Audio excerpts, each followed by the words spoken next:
YouTube. Hello.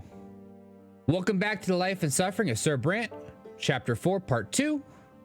I have nothing special to say today other than if you're enjoying the content, make sure you hit that like and subscribe.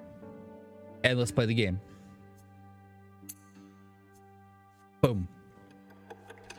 Wait. No. I was going to say, don't do that to me. Don't put me all the way back there. We are in peacetime, not in youth. An old friend. Night is falling over Anazat. The stifling heat gives way to an eagerly anticipated freshness.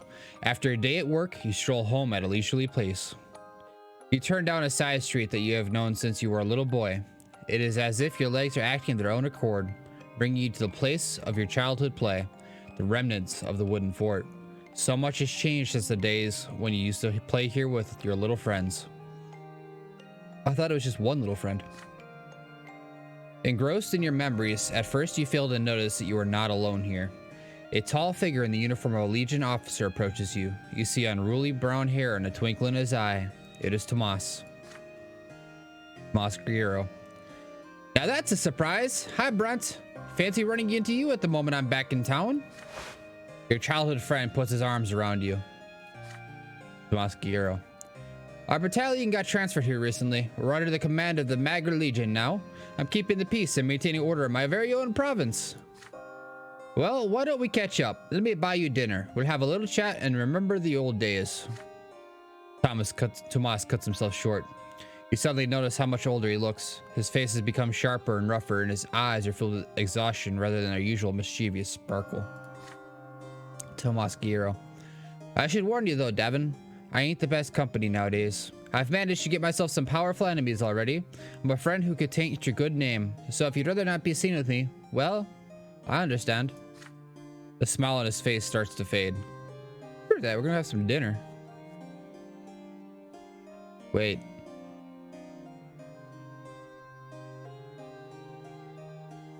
Oh, since I made that promise, I have to follow. I can't turn my back on my promise already. Okay, we'll just go have dinner. I don't like that it refuses to let me turn into a liar. That's a terrible thing for me to say, but it's true. You give Tomas your hand. You shake hands firmly. Tomas Guerrero. So you haven't forgotten your old friend Brante. That's the way it ought to be. Well, come on then. You go to a tavern reminiscing about your childhood antics on these very streets along the way. You choose a table in the far corner of the tavern. Tomas orders a bottle of good wine and some food. You talk about your latest case, about your first years back in Ancestral. You share family news, your quest to become nobles to the sword, the quarrels between your elder brother and sister, your mother's health. Tomas nods with concern. Tomas Guerrero. Sounds like you've had some rough times. Your family has been different. Your family has always been different.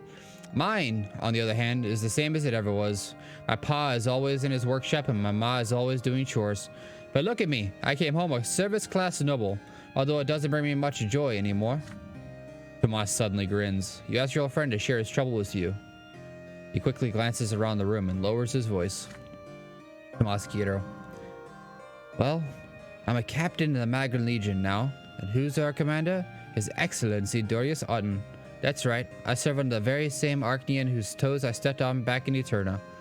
You better believe he remembers me. I'm afraid things are gonna end real bad. But hey, I'll figure it out somehow. Don't trouble yourself over it. Apart from that, well, it's the usual service. We impose order in uppity towns and villages and protect the province. That sort of thing. And we run drills all day long, obviously. If you only knew how sick I am of them barracks. Wait, if only you know how sick I am of the barracks. If only you knew how sick I am of the barracks, Davvon. I've thought about starting a family. My mom keeps telling me to find a nice girl to marry. She says it's high time I got hitched. It is completely dark, and you are still talking. Finally, Tomas remembers that his parents are waiting for him. You get up from the table, leaving some dirty dishes and quite a few empty bottles behind.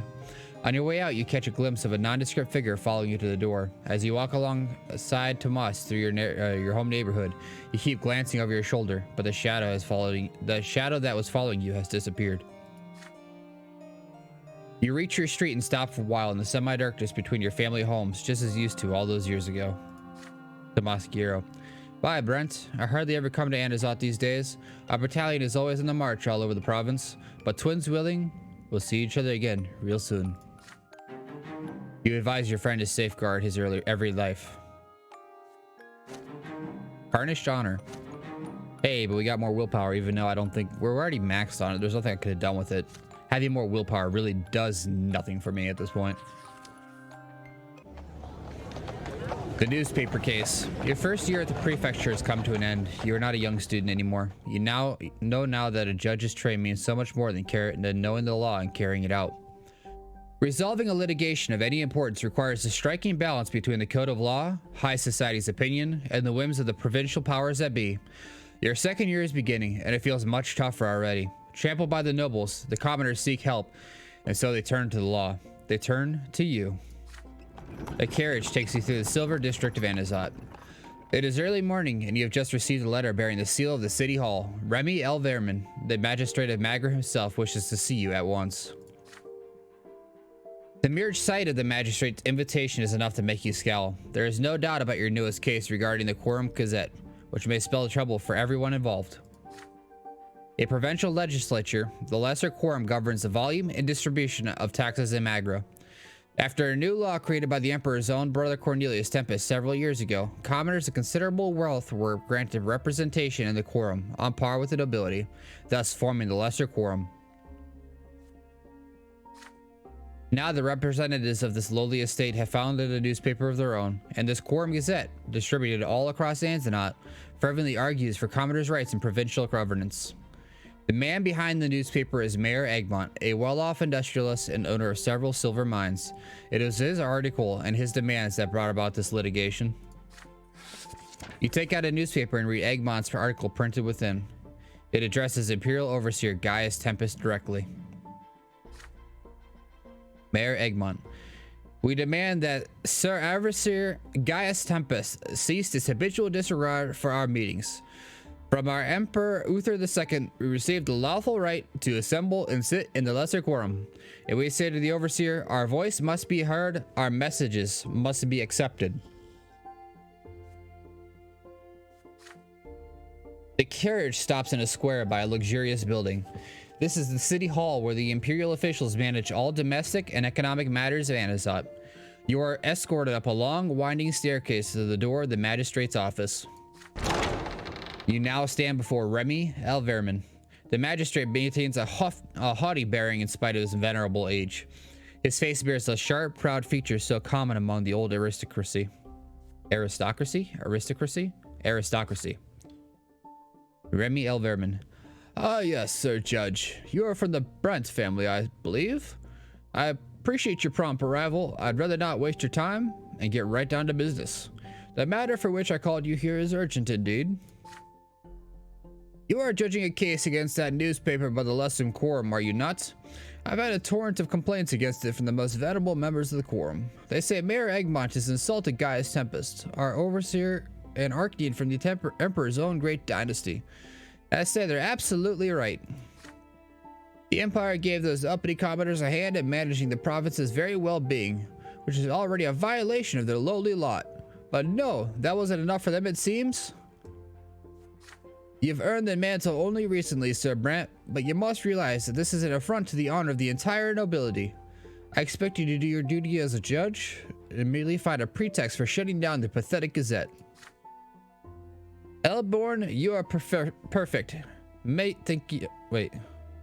Elborn, your prefect might think otherwise. However, Sir Brent, if you exercise enough wisdom and cunning, I'm certain you will realize which position is most beneficial to you. With your youth and potential, it'll do you good to have powerful friends on your side. I'm sure you will reach the only appropriate and just verdict when closing this case, and I hope you'll be duly judicious. For now, farewell. That was hard to say in that voice. Duly judicious. I keep wanting to say duly judicious. I don't know why. You return to the prefecture lost in thought. Sir Elverman is right. Your word is all it will take to shut down the Lesser Quorum newspaper. All it will take to shut the Lesser Quorum newspaper down. As a judge and a nobleman, you do not even need a reason. The people running the Gazette are mere commoners, no matter how wealthy they may be. There will be no breach of law, however. Mayor Eggman's article simply requested that the overseer of Magra hear what the lesser quorum has to say. You can reject the nobility's complaints and thus show the commoners they must rely on the prefecture's justice. But Sir Elverman... Verman? We're gonna call him Vermin because that's funnier. But Sir Elverman and many fellow judges will be outraged. Father learns that the case has been assigned to you. He visits you and offers some advice. Okay, take a quick drink here. Robert Brante. You're in quite a predicament now, son. If you try to appease one party, the other will be furious. Wouldn't you rather see if there's any way to make peace between them? We could host a party at our estate and invite both Mayor Eggman and the noble elders from the quorum. If you are successful at diffusing their quarrel, no one would object if you decide to legitimize Quorum Gazette. Even Elverman won't be against it if the nobles stop complaining. However, her father is not your only visitor of note that day. Shortly after the door closes behind him, the familiar face of Judge Carlo Faccagraben appears in your office. He looks around cautiously before speaking his mind. Carlo Faccagraben. I hear you've been ordered to deal with the newspaper run by wealthy commoners. It's a complicated case indeed. If you ask me, work like that deserves to be rewarded. Why not make the most of it? You're quite close with Prefect Elborn, are you not? Almost related, as it were. That, if you were to shut down the newspaper and seize their printing press, all it would take is Sir Prefect's signature. And my friends among the quorum nobles, why, they could use a gazette of their own. I would be delighted to help you put that printing press in good hands. Just think of it. You would shut down a subversive periodical and help our esteemed nobles spread their message, all while earning a lucrative reward for your efforts. It's quite a coup, really. Everyone wins. Do think on it, Brante. He leaves and you are left alone in your office to deliberate. If you decide to shut the Gazette down, how far should you go? If you choose to legitimize the periodical, how will you go about it? You host a party to help Eggman and Quorum Nobles make peace. This allows you to legitimize the Quorum Gazette. I do not have Dynast diplomacy. You rule the Gazette has legal rights to exist and reject the nobles' numerous complaints. Shut it down or seize it.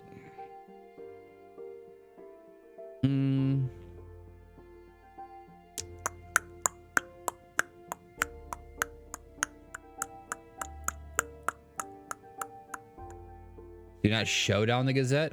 Do not shut down the Gazette. All right, it's about time we start getting aggressive here. Let's not shut it down. We're gonna go for the commoners here. Times are changing. You peer over the papers as you write your verdict. The Lesser Quorum's newspaper has not violated any imperial law. You therefore have no choice but to reject the nobles' complaints as unfounded.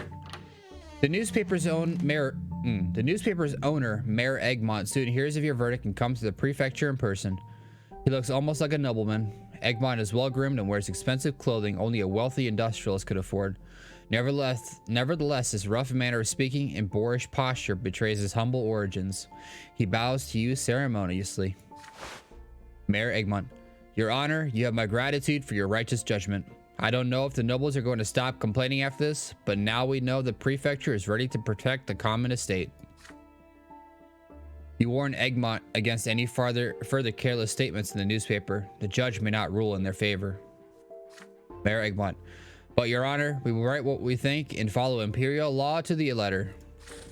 You receive a note from Magistrate Remy Elverman in the letter, or the day after. Remy Elverman, Brante, your verdict is an outrage and an affront to the nobility of Magra.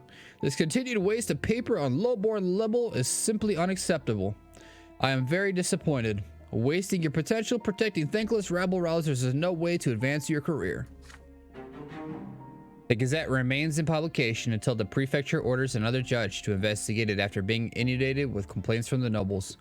The new judge wastes no time banning the paper and fining Eggman for insolence against the nobility. You could have done this to begin with, but you did not. Anazat High Society does not forget this.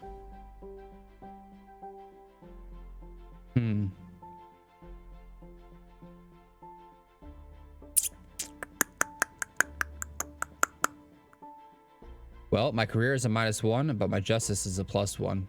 Justice! Wait, if I hit 10, commoner sees power.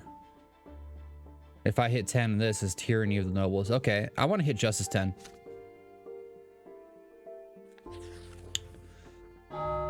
The call of the ancestors. Today is a big day for the Brante family. The day your family line has started. The day when you remember all your ancestors.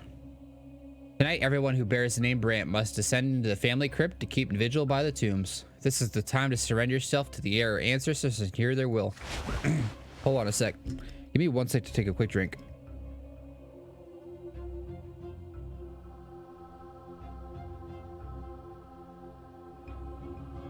I had like some phlegm in the back of my throat or something. It was driving me insane. The entire family prepares for the event in silence. Stefan has been choosing his apparel since morning, praying anxiously under his breath all the while. The heir has a special place in the family vigil. Even mother's planning to go with you, though father tries to talk her out of it. Robert Brante. Lydia, I beg you, stay home. You are far too weak for an ill night vigil in the crypt. Gloria, would you be so kind as to stay with your mother since you cannot join us anyway? Gloria answers in a muffled voice. Gloria. As you wish, Sir Robert. The late Sir Gregor would only be enraged to see mother there. We all remember the last encounter ended. Father nods curtly, avoiding Gloria's gaze. But at that moment, your attention is drawn to noise in the foyer. Nathan staggers through the door, stumbling over his own feet. He reeks of cheap wine and filth. Nathan Brante. I'm not, late, am I? Everyone gazes at him in consternation. Nathan almost falls into mother's and Gloria's arms. Distressed, they fuss over him. Stefan eyes his youngest brother coldly. Stefan Brante. I expected nothing more of you, Nathan. Why even speak of duty to your family when you can't even manage to live by the commoner's lot? Go live down in the pantry and stay out of our sight. Father, Davvon, it's time. Let's go. Alongside Father and Stefan, you descend into the family crypt. You cannot help but remember paying your last respects to your grandfather 9 years ago. You light the lamps. Dim, eerie flames illuminate the shrine. In the middle of it stands a magnificent stone tomb containing the long decayed remains of Gregor Brante.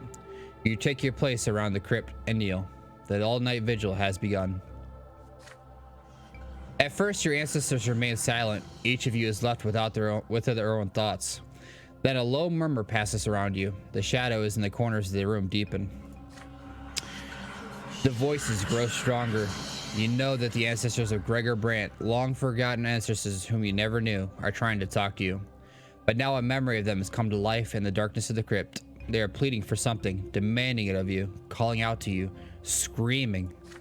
Finally, you hear all that... Sorry, I apologize.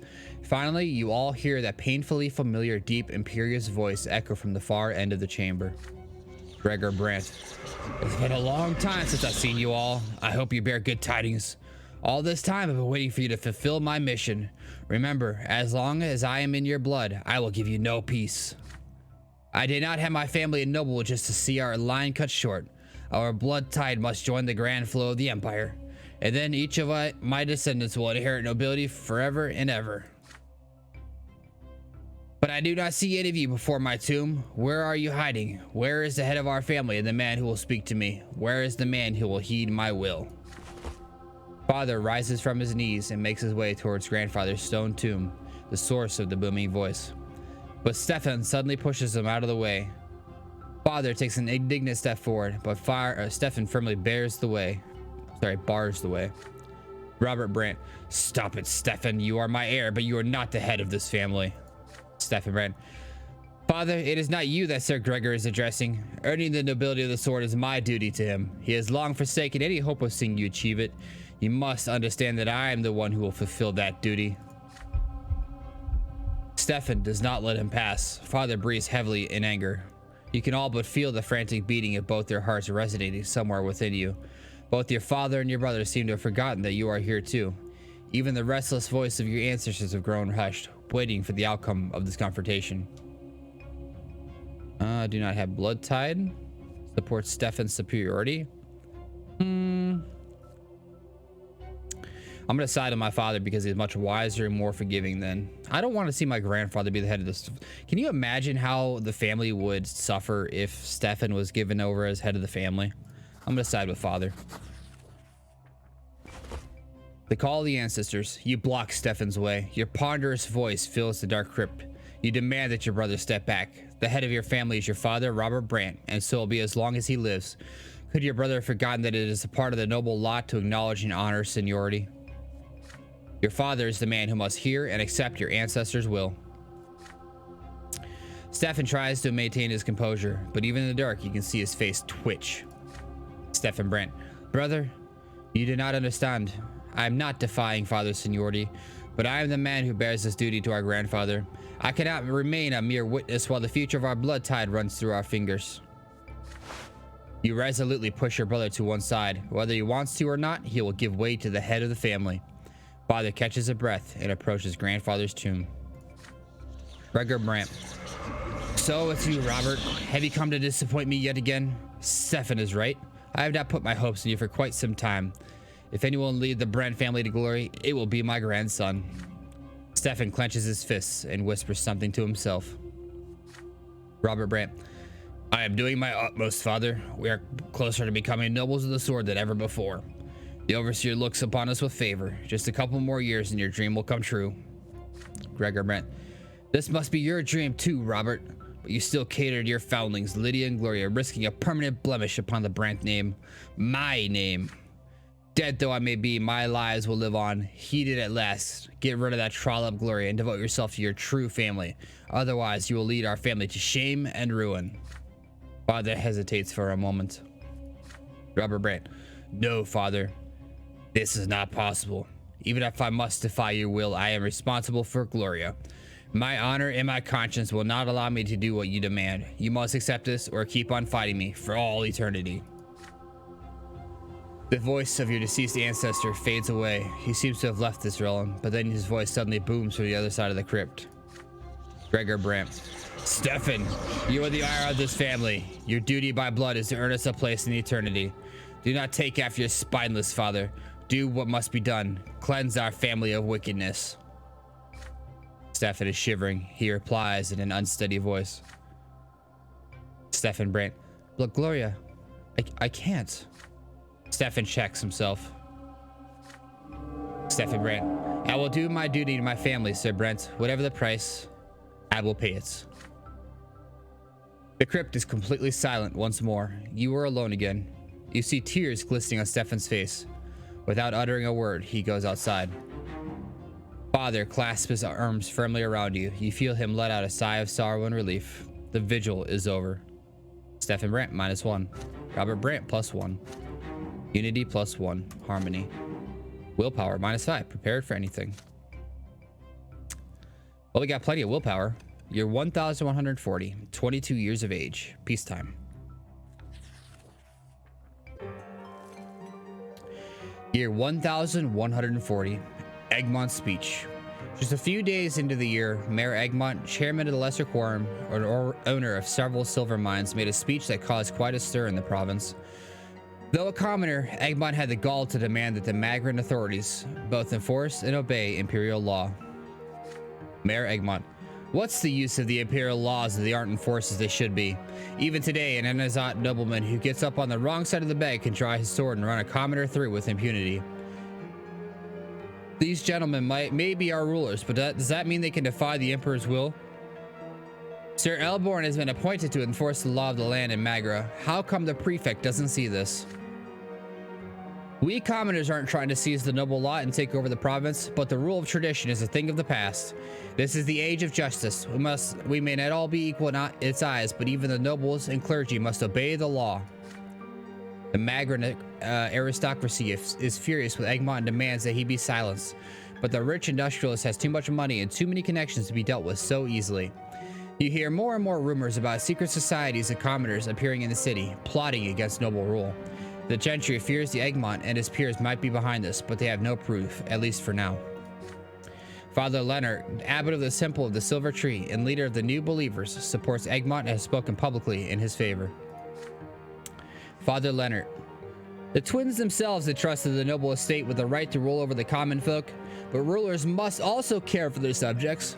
The old faith is mistaken. No commoner should ever be forced to suffer. It is for this very reason that the imperial law exists. It is there to ease the people's suffering.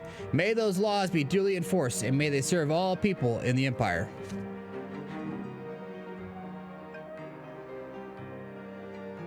Power +1, still a struggle for power, discontent, and security. I really want to push for the commoners. The vassal and the lord. It is another day at the prefecture. A secretary peeks into your office with a message from the prefect. There is a new case she wishes you to handle. You put away your quill and walk to Sir Elborn's office. To your surprise, he happens to have another visitor already. There is a graceful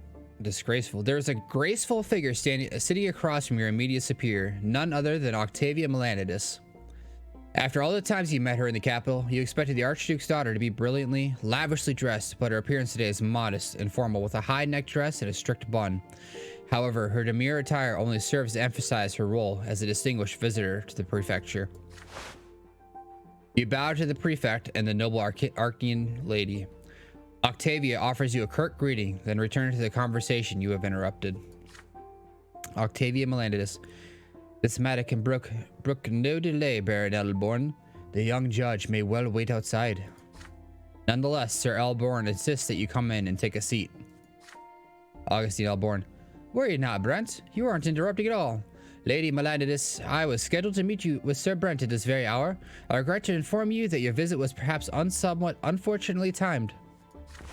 Octavia rises from the soft, high-backed chair. The young Archean lady now stands tall, elegant, and indignant. Octavia Melanidus. You are out of line, Sir Elborn.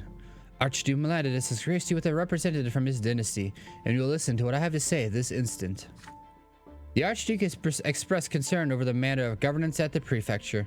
You've always been headstrong and eager to infringe upon the freedoms of your own noble estate, but now it appears you find it acceptable to conduct proceedings against our loyal subjects. Our dynasty has already seen many loyal nobles of the sword arrested or face the punishment in court. Where will this lead? Do you mean to enforce your lowly laws against us Arctians? Do not forget that those laws were written to keep low-born humans in check. Our lives have always been governed by noble honor and tradition, as well as the blood tie that is our heritage. Our only justice is the court of honor. The only rule above us is that of our sovereign, the Emperor and the twins. Our only duty is to our kin and our forefathers. Our ancestor, Melanidus himself, granted a boon of nobility to you humans. It would be most unwise to make me regret this decision of old. In the name of Archduke Melanidus, I demand that you end any and all proceedings against our subjects at once. Sir Elborn acknowledges Lady Octavia's vehement speech with a calm smile and nothing else.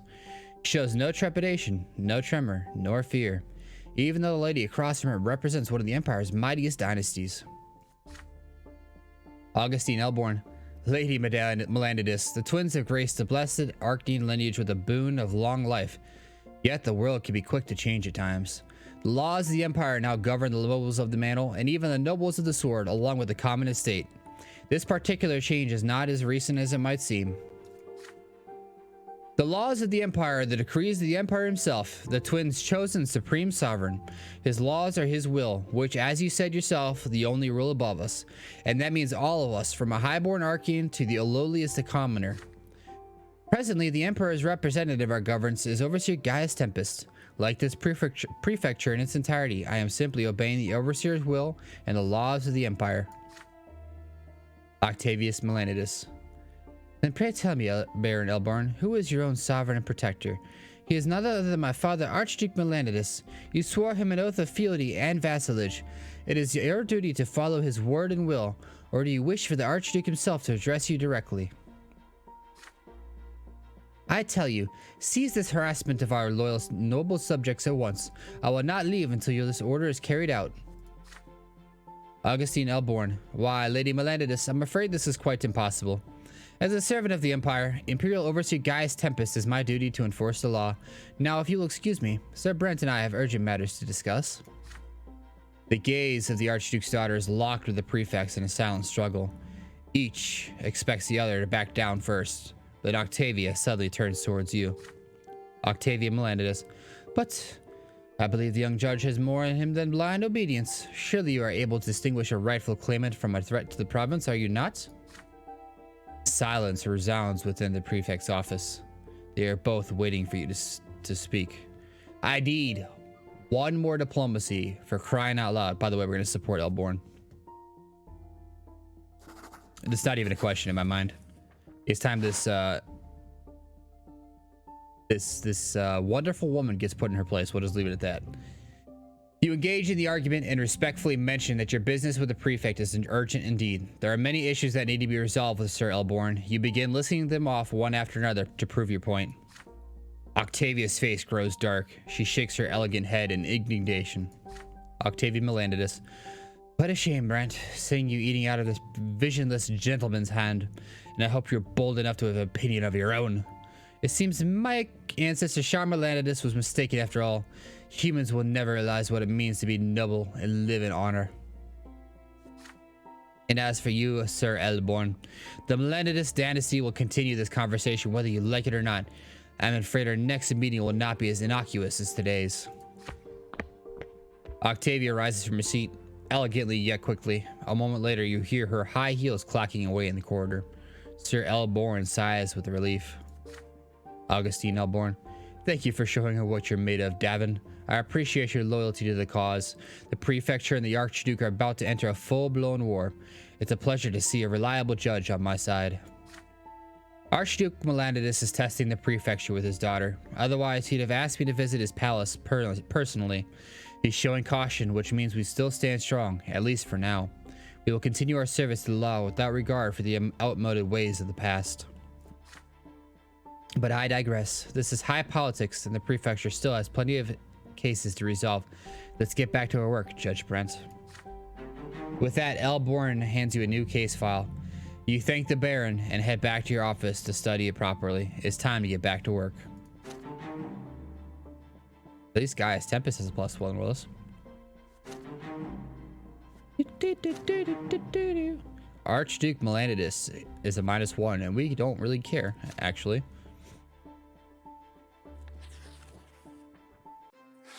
Passion. The repercussions of your most recent encounter with the Archduke's daughter Octavia soon manifest themselves. A letter bearing the seal of the great dynasty of Melanidus arrives the next day. Inside the envelope, you find an invitation to Castle Serpent Verda, the Archduke's residence. Visiting the Archduke of Magra himself is a great honor. To decline such an invitation would be an insult of colossal magnitude. You immediately purchase a new doublet in the latest fashion and ask Father to lend you a precious family brooch. It depicts the family crest, and leaves on the oak branch are made of tiny emeralds. Octavia should find it to her liking. Your family cannot help but notice your preparations. Mother watches you nervously as you make sure everything is ready for your journey. Lydia Brante, this odd invitation has me worried, my son. Be careful in the Archduke's estate. You're still of low-born origin. Arcane attention spells danger to people like us. Every time. Remember not to displease them, nor the Melaniduses will grind our family into dust.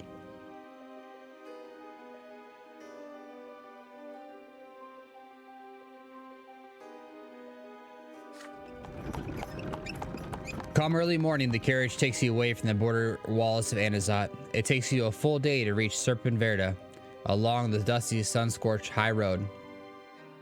While on the road, you read notes on Arcane traditions and rules of etiquette again and again. To preserve your family's honor, you must make the best possible impression. The provincial powers that be will be watching her every step, and so will Octavia with her cunning grin. Only as the sun is about to set do you manage to spot the dark, colossal shape of Castle Serpent Verda, a towering fortification of jet-black stone spread across a peak looming over the bed of a long-gone river.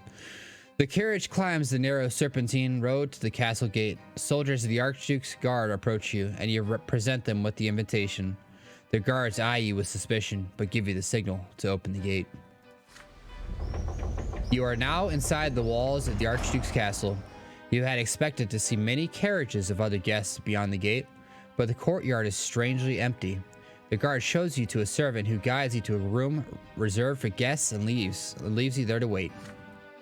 The servant soon returns, and you follow him through dimly lit corridors of Serpent Verda, lavishly adorned with silver, emeralds, and weapons of war. The castle is silent. There is no noise, no music. It seems completely uninhabited. The sound of your footsteps is smothered by soft velvet beneath your feet. The servant stops in front of a pair of massive doors made of black wood. This is your destination. He gestures silently. You enter an enormous room, its walls covered in portraits and ancestral relics. In the very center of the room is a towering throne carved of black wood. Upon the throne you see the delicate silhouette of Octavia Melanidus, clad in a black velvet dress embroidered in silver. With a commanding gesture, the Archnean lady bids you approach. Octavia Melanidus, you're here at last. Are you surprised, Davvon? How odd. You didn't think my father would actually summon you to an Archnean castle, did you? Or are you truly that naive? How sweet of you. No, it was I who summoned you. You are alone in the castle. Portraits cover the walls. Portraits of Archeans with dark eyes and jet black hair. They all resemble birds of prey, and their eyes seem to watch you with contempt that makes you uneasy. Octavia Melanidus. Allow me to introduce you to my family. Family, this is human by the name of Brante. What do you think of them, father? She casts a defiant glance at the portrait of the Archduke Melanidus. Then she removes a glove from her hand and casts it at a wall as well. It hits the great Archduke right in the nose. Octavia laughs at that, and the tall walls, innumerable portraits echo her voice. Baffled, you ask Lady Melanidus why she has summoned you. Octavia Melanidus. Because you have caught my attention. I noticed you, even you were somewhat younger than you are now. Then I started seeing you again and again. I've caught myself thinking about you quite often, and so I've decided that I wish to possess you. You will become my companion. Other humans will envy you, but no one will dare to cross you. My name will open any door you like. In return, you will satisfy my every whim. You will do with you as I please. Oh, sounds fun. Octavia rises from the throne, the hem of her dress lifting up to reveal her elegant, slender leg. Octavia Melanidus. You know the history of this throne, yes? My ancestor Shar Melanidus used to sit there during the rebellion of Magra. Can you imagine that? Shar Melanidus made decisions that transformed the entire Empire, all from this very seat. Now it's gathering dust and it's a vainglorious art gallery of my father's. Now come to me, human. Octavia waits for you to do her bidding. One does not argue with an Archean. Since the dawn of the Empire, they have taken whatever they wanted. If you refuse Octavia, daughter to the Archduke of Magra, you will insult her greatly. If you submit to the Archean woman, if you become her plaything, everyone will know you are in the good graces of Archean Lady Melanidus himself, or herself. As a human, what more could you possibly dream of? You recall your chance encounters with her from the days of your youth to more recent times. What are your feelings for this exceptional Archean lady? What does she truly want from you? If you're willing to enter into a perilous romance with Octavia, perhaps you could do it on your own terms, returning her affections while keeping your honor. Would she defy all the traditions of old for you and recognize you as her equal, even if only in secret? Octavia arches her back on her father's throne and waits for you, her slender hand beckoning you closer. Insist on being treated as an equal. You agree to Octavia as his lover only if she sees you as an equal. I wonder how that plays into the Sophia thing. This opens the doors and allows me to play the narrative the way I want. I will not submit to her, and I will reject her otherwise. I'm not going to submit to her.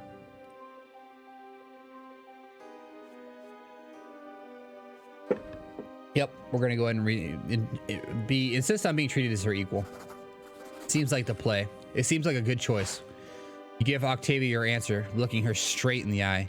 You have been in love with her ever since you were young, enchanted by her beauty and grace. Every chance encounter, a treasured memory. And you know that this feeling is mutual. To you, there is no greater honor than Lady Octavia's affection. But you cannot sacrifice your honor as a nobleman for the sake of this love. You do not mean this as an insult. On the contrary, Lady Melanidus is far superior to you. It is true. Yet you too are of the noble estate. You cannot accept humiliation, even if you must face the full extent of Melanidus' desire. You will reciprocate Octavia's affection, not as an obedient plaything, but as a man and a noble. Your impassioned speech ends, and you steel yourself to face her wrath. But to your surprise, Octavia seems lost in thought, her eyes downcast. Octavia and Melanidus. Nobody denies me. I am not used to this. You are a remarkable human indeed, Davvon Brante. I have noticed this ever since we first met. Your words echo in my heart. You do not follow the usual rules. Any other man would have been groveling at my feet by now. Perhaps you can be my escape from this stifling, sickening world. So be it. I choose a human as my lover, and I care little for what the aristocracy of this twins forsaken province has to say about it. I'll take this as far as I like. But you'll be safer if our affair remains a secret to the world. Now come to me, my sweet human. You draw closer to Octavia on the throne. She reaches out for your face, caressing it gently and carefully, as though touching a human for the first time. A moment passes, and suddenly her arms are wrapped around your neck, and her legs wrap around your torso, and she pulls you closer to her with all her might. You do not resist the Archduke's assault. Her embrace leads you to the throne. Octavia Melanidus. So how do you like the seat of the great Shah Melanidus? Just a piece of wood, don't you agree? Uncomfortable too, but luckily, it's spacious enough for the two of us. Octavia's ravenous lips find yours as her hands free you from your fashionable attire, her entire body shivering with excitement. You caress her skin, tender and azure. You commit to her memory, studying her, trying to understand her.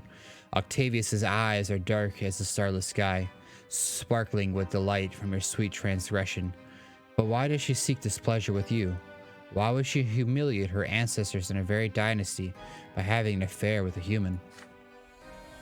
Seeing you preoccupied, Octavia gently pulls your head up by the chin. She kisses you passionately, and her lips start moving down your half-naked body. Her inhuman passion swallows you and overtakes you until the vast throne room of Melanidus dynasty echoes with the last of her ecstatic moans. Then there is silence, save for the sound of her heavy breathing. Octavia caresses your back slowly, then playfully pushes you off the throne. The Archduke watch you from the portraits, their faces as dispassionate as ever. Octavia returns to you at dawn, now wearing a modest black dress, her hair in a formal bun. Octavia Melanidus. It is time for you to leave, Davvon. The Archduke will return to the castle soon. I will visit Ancestral now and again. Several estates there belong to me. We will meet there, safe from prying eyes.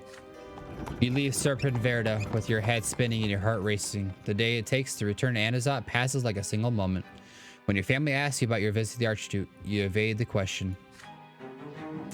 From that day forth, your heart aches sweetly, yearning for Octavia's letters.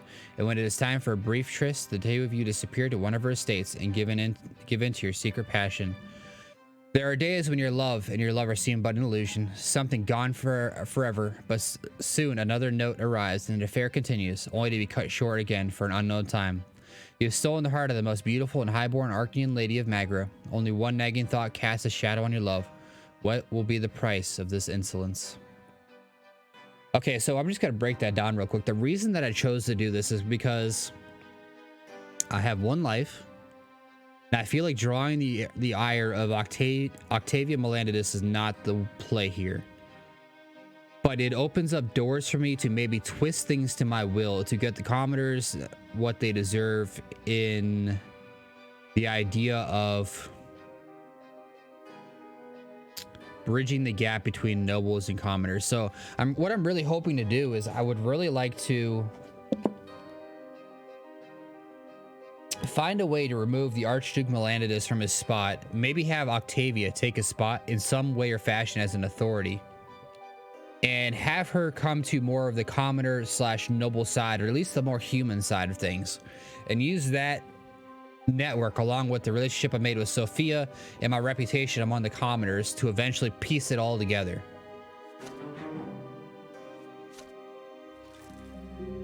An affair with Octavia. You start an affair with the daughter of Archduke Melanidus. That's probably going to be a death, maybe a permanent death if I get caught, though. It's a gamble, but we're willing to take it. Brothers in misery. Your home has been much more peaceful for the last year. The fights between Stefan and Gloria are not as fierce now, but how long will this last? Your job takes up all your time. You see your parents and siblings less and less often. Sometimes you don't even know what they are doing while you deal with the constant stream of duties. This morning you head on an urgent business. You take one step out of the gate and run into a uniformed guard. Captain Linad. Davvon Brante, your presence is requested at the prefecture dungeon. Taken aback, you ask what this is about. Captain Linad. We have your brothers Stefan and Nathan Brante in the cell. They were arrested last night at the Steiner's Inn. They asked us to send for you. The cells in the prefecture dungeon are cold and damp. The guards lead you to the bars, and behind them you see Nathan huddled in the corner.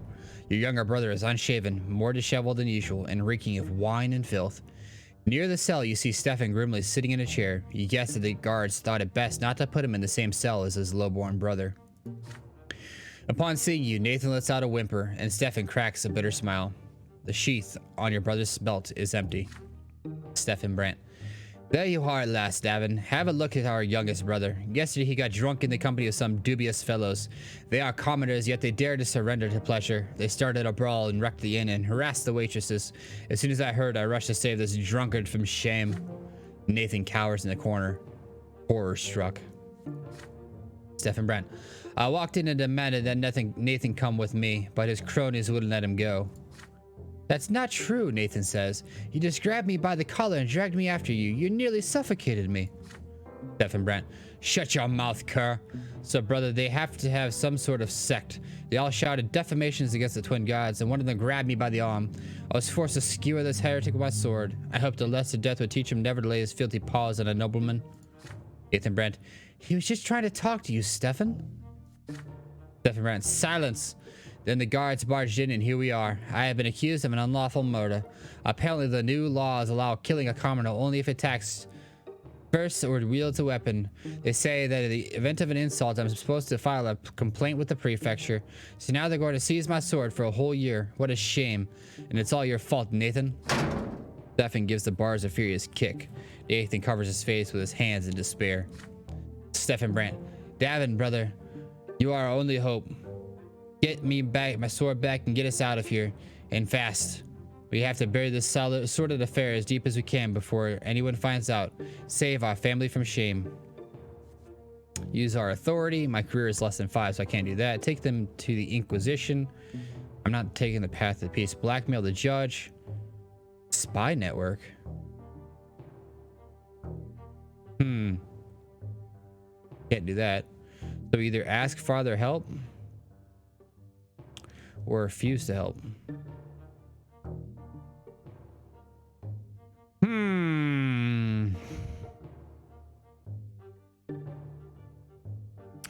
So it really comes down to, do we give some hard love to them where they both need to understand where they screwed up, or do we ask father for help to free them?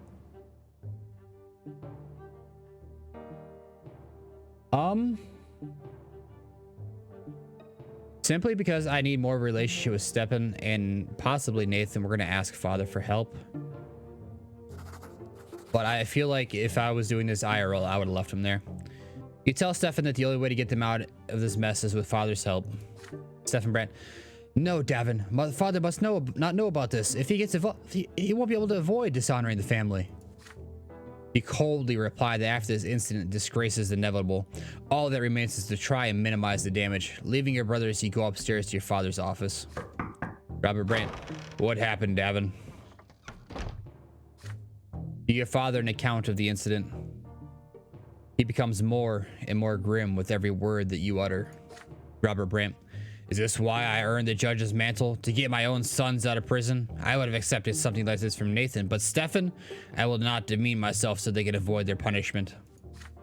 You argue that in this case, the damage to your father's reputation will be far greater. Stefan will be publicly deprived of his sword, and Nathan will be sentenced to hard labor on the streets. Robert Brante. I hate to admit it, but you're right, son. I'll have to swallow my pride and plead their case to the prefect. Stefan is his nephew after all. Father gets an audience with his superior, Elborn. He returns downhearted, but holding the prefect's order. Together you walk to the dungeons and present the order to the guards. Stefan Brante's sword is to be returned at once. He has not broken the law and must be freed. As for Nathan Brante, you will personally discover the damages the inn has sustained. This has no reason to keep a son of a noble family behind bars. Seeing the prefect's seal, the guard nods obediently. It returns Stefan's sword. Stefan Brant. Father, I knew you'd come to the rescue. I haven't really done anything shameful. Reverend Brant. We will discuss this at home. Stefan sheathes his sword and sees his sword reverently as Nathan is let out of his cell. The elder brother takes the younger brother by the scruff of his neck and pulls him to the door. Nathan staggers and shuffles along limply. The prefecture is highly displeased with the indiscreet nepotism your father took advantage of. Unsavory rumors about the Brant family creep through Anazat. Back home, father lectures Stefan. Your elder brother objects and blames Nathan for everything. Stefan Brant. From now on, there will be no more drinking bouts or other nocturnal exploits, Nathan. Who are those rogues you befriended anyway? Stop shaming this family. If you're so worthless, at least let others go about their business in peace. Do you understand, you blockhead? Nathan remains silent, staring despondently somewhere above him.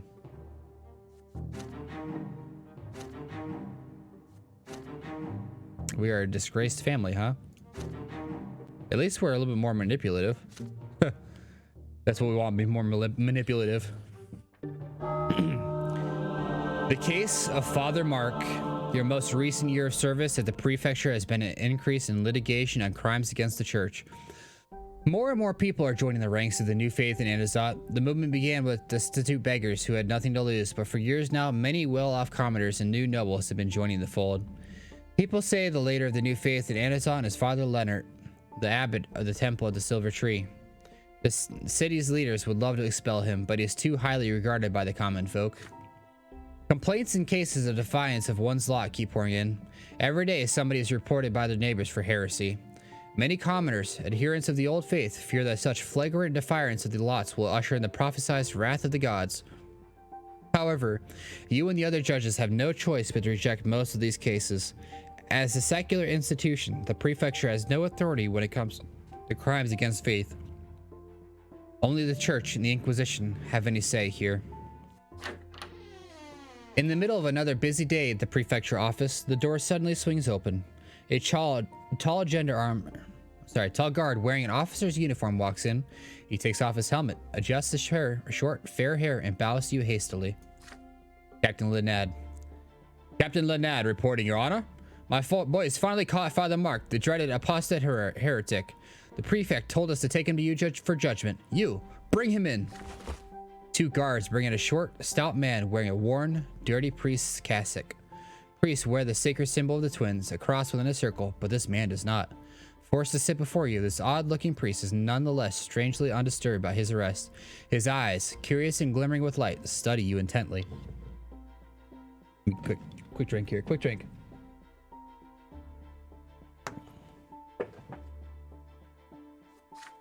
Captain Lenad. This is him, Father Mark in the flesh. We caught him trying to preach the teaching of his, smack in the middle of the drinking hole for the lowborn in the Grey District. Some guy took offense and called for the guards, and we got there right away. Father Mark, you've heard the name ever since you were a child. His cult of rejection of the twins has expanded tenfold over the past several years, with nobles, commoners, and even other priests joining his flock. The Inquisition has hunted this heretical apostate for years, but Father Mark has always eluded capture, until now. Some say he has powerful protectors. Captain Lenad. Here are statements from people at the establishment, Your Honor. You flip through pages of handwritten statements. Father Mark isn't just preaching. He is openly defying not only the lots, but even the twins themselves. Father Mark teaches that the gods have neither design nor purpose for us. We are under no obligation to serve them or prepare our souls for the hereafter. He put the papers away, ready to question the profane priest. What was the subject of his sermons? What was he trying to convince his listeners to do? Father Mark prefaces his answer with a dazzling smile. Father Mark, as a judge, it is your duty to enforce secular law. You know as well as I do that I've broken no such law. I am a priest, my friend, and in the Empire, priests are allowed to preach. I was preaching the proper way to live one's worldly life, for this is the only existence we have. I told my listeners not to waste their lives serving those gods. The twins surely love us, but alas, their love violates as much as their law. This entire world is proof of that. I see my words upset you, but I'm afraid you can't judge me guilty for that. Here's why. You see, mine is the priestly lot. If the judgment of the church is to be trusted, which means that only the Inquisition tribunal may find me guilty. So you can hand me over to those black-clad thugs, but alas, you will get absolutely nothing in return. The Inquisition wants to light their pyres in every corner of Anazat, and then all they need for that is me. As soon as they get me, the Inquisitors will tell the prefecture to step aside and start enforcing the law themselves. Is that what you want, my friend? So what are you about to do to me?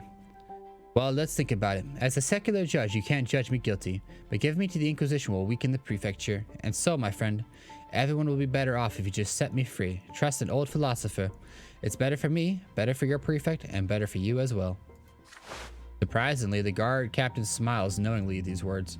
He leans over and whispers a few words into your ear. You cannot help but notice scars all over his neck. Captain Lynette, I say the old heretic's right, Your Honor. If he's still got the priestly lot, he's the Inquisition's problem. It's too dangerous for the prefecture to meddle in churchly affairs. And strictly between you and me, if the reports I've been getting are to be trusted, this here marksman rubbing elbows to Patriarch Cassius himself. Letting him go might get us on his good side, and Sir Patriarch's a very wealthy man. But suddenly, Captain's voice trails off as the door to your office opens without warning. There's a young woman at the door, clothed in a black cassock and bearing the telltale silver seal of the Inquisition. Jeanne. I am Sister Jeanne, Your Honor. I serve the order of the Inquisition. That stern face, those piercing brown eyes, they seem somehow familiar. Of course, it's the young acolyte girl from the temple at the Silver Tree, the one you saw during the school visit. She is an Inquisitor now. Jeanne. Your men did well to track down and arrest Father Mark. Splendid. We've been hunting his false preacher for a long time. As I'm sure you know, priests may not be judged by secular laws, Your Honor. Mark has denigrated the twins and called for the people to reject him. He has broken his sacred vows and defied his lot. He will face the tribunal of the Inquisition for his transgressions. The man before you is a great threat to the people of Anazat, Judge Brent. His words lead people astray. His speeches doom them to eternal suffering at the foot of the pillar. Only the church knows the way to end this heresy. You will hand Father Mark over to me at once.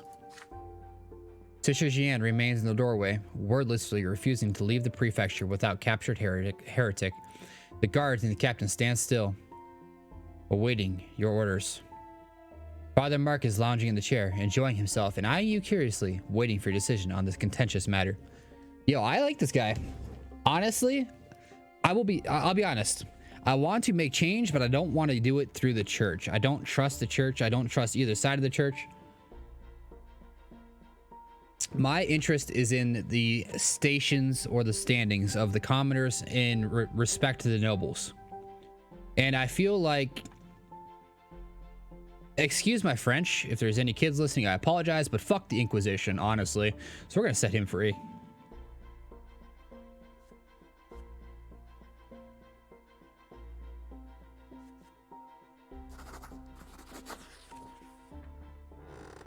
You tell Sister Jeanne that regardless of the situation, legal action is required, and legal action takes time. Jeanne, then make haste, Your Honor. When it comes to protecting the faith, my honor will brook no delay. The Inquisitor leaves your office clearly displeased. You are left alone in your office with Father Mark. He is still as calm as before, eyeing you, waiting for you to speak. You admit that Mark, as a priest, has not violated any imperial law with his sermon, and you are no Inquisitor, and thus not qualified to judge the truth or falsehoods of his teachings. You are demonstrating a will of your own, my friend, says Father Mark. Well done, Your Honor. This is your first step toward freedom. Yours, not mine. Your fellow judges won't understand your decision, but you mustn't let that cloud your judgment.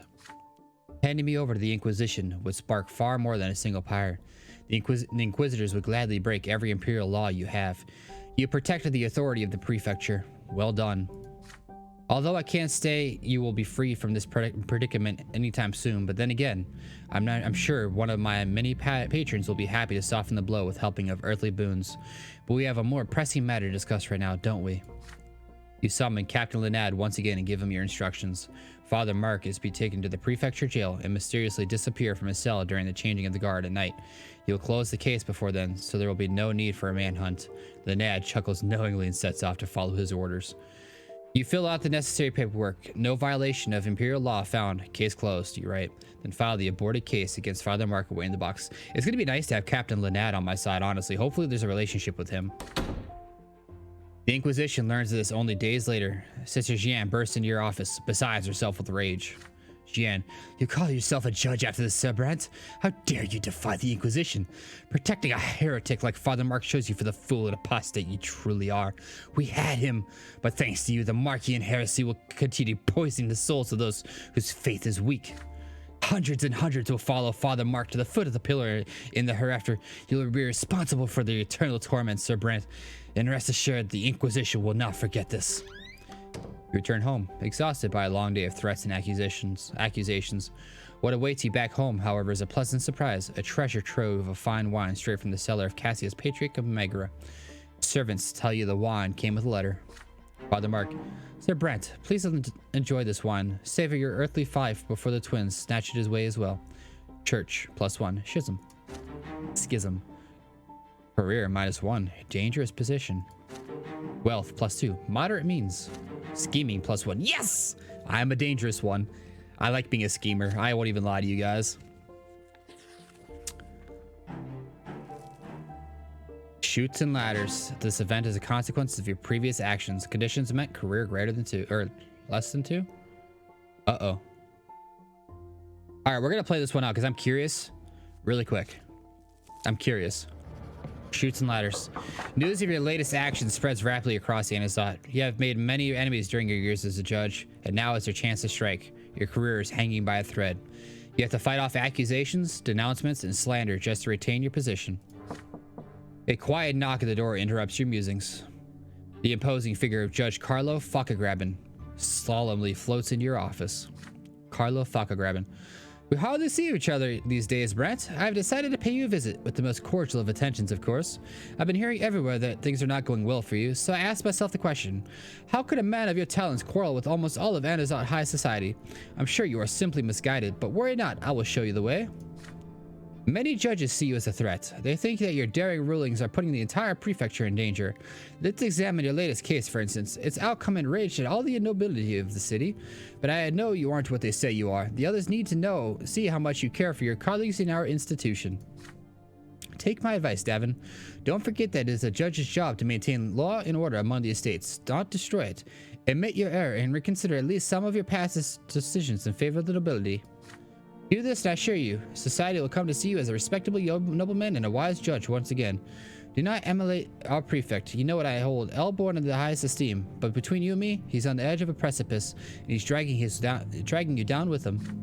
Promise me you'll think about what I've said, Brant, and I am only concerned about your well-being. I care about the career of a promising judge like you. Falcagraben takes a bow and leaves as silently as he came. You reread your latest cases, lost in thought. This is what has turned high society against you. Your enemy's schemes are preventing you from continuing your work. You need to find a way out of the situation.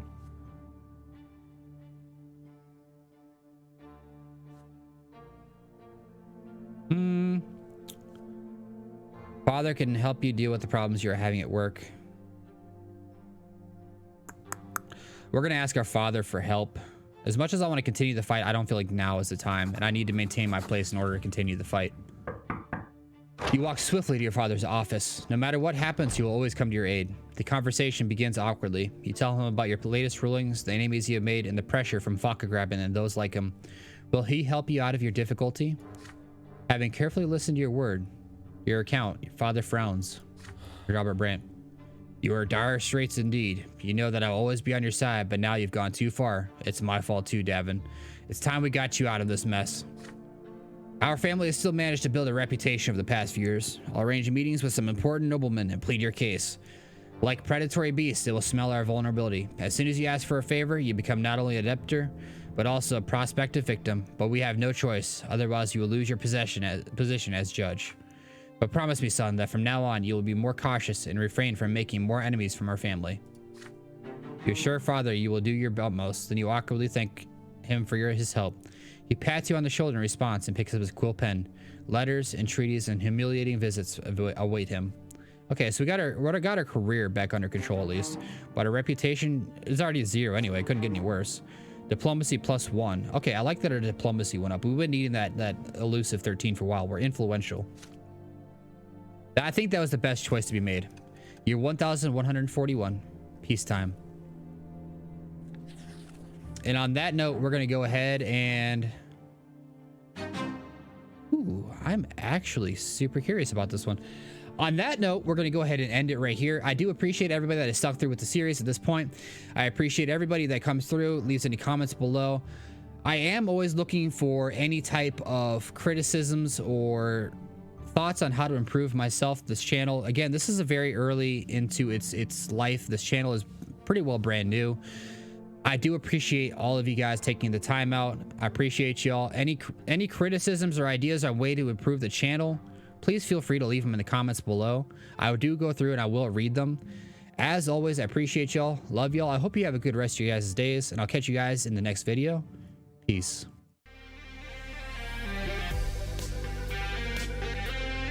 Can I get some music for this? Nope. How long was that go? You said 30 seconds. How long have I been going?